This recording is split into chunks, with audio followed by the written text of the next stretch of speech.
would request Professor Rajneesh Das, President Catalyst and Joint Convener FIPS Forum, to talk a little bit about Knowledge Quest and his key research findings.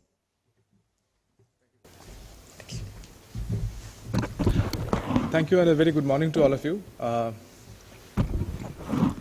Thanks for accepting our invite and taking out time and coming down here on a Saturday morning. I know it's very difficult. All of you are very busy people. You have very busy weeks, but that you could take out half a day or a day for this cause is an excellent pointer towards the seriousness that you have in your mind about something like this.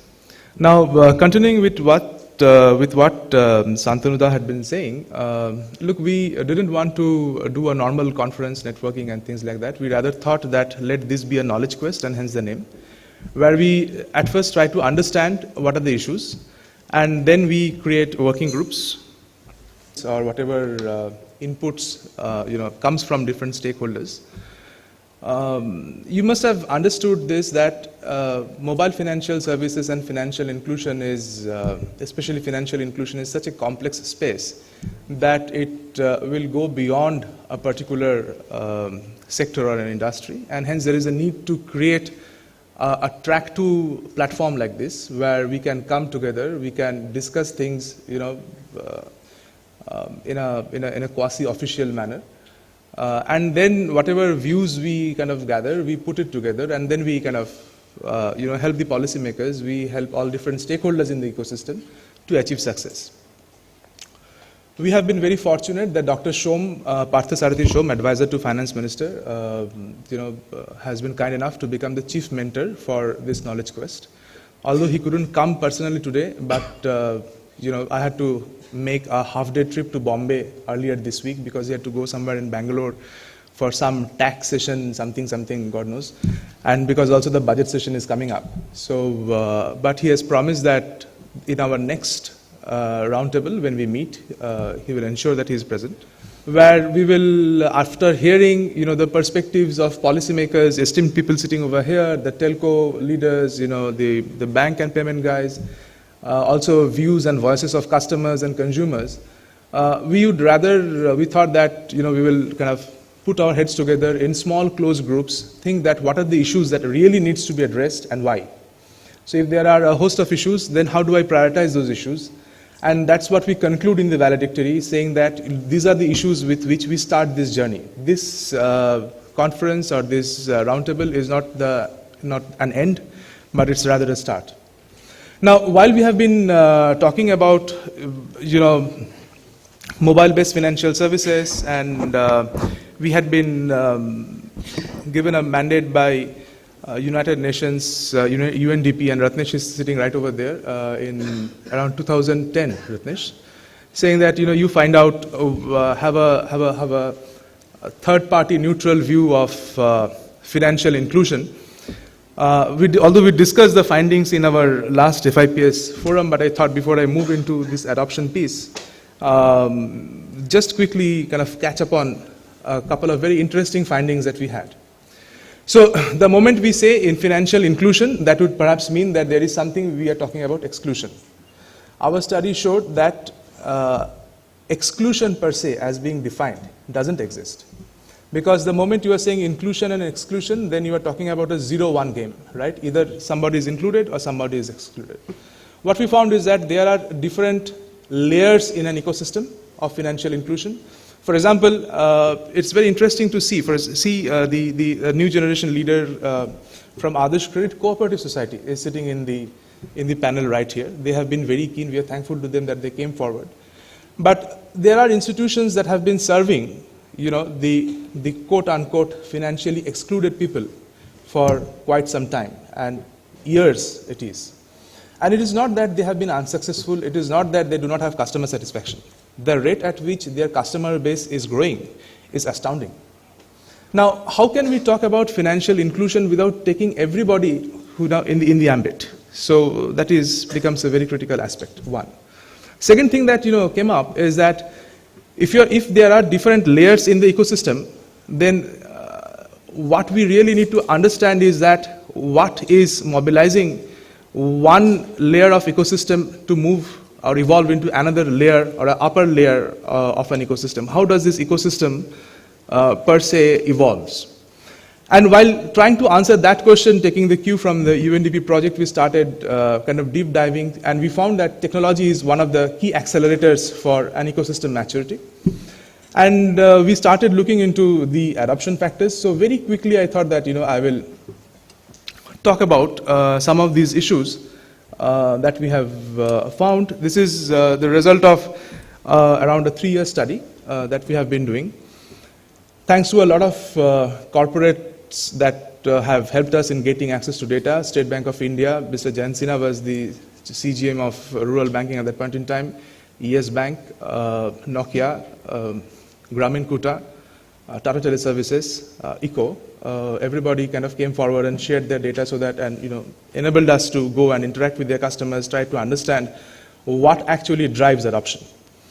One of the issues that has been existing till date is whenever we are talking about financial inclusion, there has been a policy push or a supply push, instead of looking from the consumer side and talking about a demand pool, right?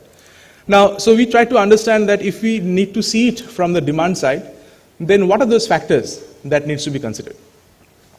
So to start, the objective was to understand what are the drivers and inhibitors of mobile-based financial services in India for the adoption of financial services. And a typical, academic research methodology, doing a literature review, secondary research, talking about exploratory, confirming the factors, doing a primary analysis and things like that. I will not go deep into, the modeling and all those that, but, it was we tried to make it as extensive as possible. So we reviewed whatever we could find on mobile-based financial services, which means mobile money, mobile commerce, mobile-based transactions, whatever was linked to mobile phone and something to do with money somewhere. The studies ranged from 2001 to 2012, and 181 papers were covered, starting from internet write-ups, blogs to around 97 journal articles. And there were multiple countries that got covered. Other than India, there were lots of studies from US, lots of studies on Kenya, M-Pesa, some studies on Bangladesh, some studies on Thailand, some studies here and there. What we found from the literature is that we found a lot of dimensions, around 49 dimensions, and some of the key dimensions that came out were ease of use, perceived usefulness, how people perceive mobile financial services, security, trust, etc. And we also had been able to find the linkages between these factors. And we then mapped it back, saying that let us now have a visual representation of how these factors look and what kind of linkages exist. It's a complete mesh. Now, the beauty of this mesh is that these are the factors that have emerged over a decade across the globe. So when it talks about customization, when you talk about self-efficacy, when you talk about the context, everything has been been looked at. So considering this, then we started deep diving. I will directly come into some of the strong determinants that came up. For example, there were things like facilitating conditions that drives the perceived ease of use.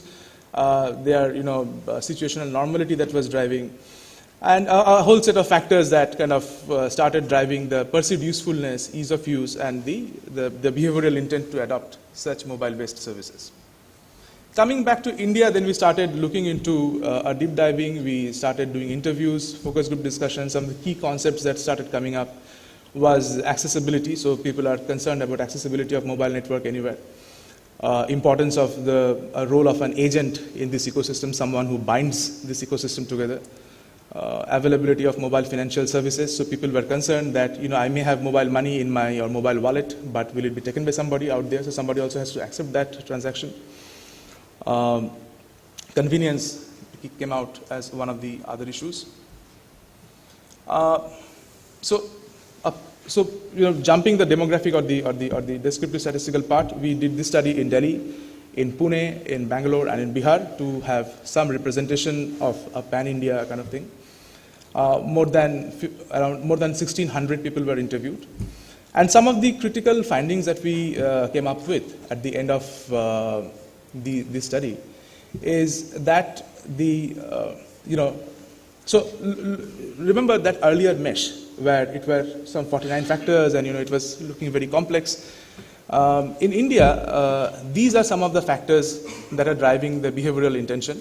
One is the perceived ease of use. One is, can I go out and try this out and see triability? Looking into banking needs, so giving the right kind of mobile-based financial solutions to the right set of customers. People's perceived usefulness is driving behavioral intention, which kind of comes from system quality, whether there is support, facilitating conditions, is there risk, perceived convenience and things. Interestingly, what you find that a lot of people talk about trust, that trust kind of drives.